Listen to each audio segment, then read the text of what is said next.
Subscribe to TechMeSpot channel and press the bell icon and never miss another update. Hi guys, in this tutorial I'm going to show you how to delete extensions in Google Chrome web browser. Okay, so just open your Google Chrome web browser and click on this three dots over here and click on this settings and click on this three bars over here and click on this extensions.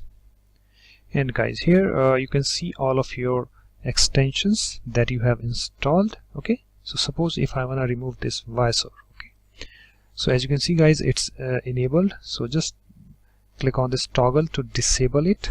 Okay, and after that you just need to click on this remove this link over here and you can see this pop-up, remove whatever your extension name is. And guys, if you want to report abuse, then you just need to check this option, but I don't want to do that.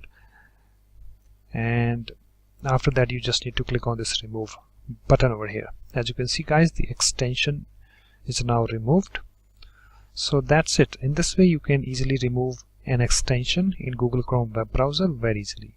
So hope this tutorial helps. Thanks for watching. If you like my videos, please support this channel by subscribing to it.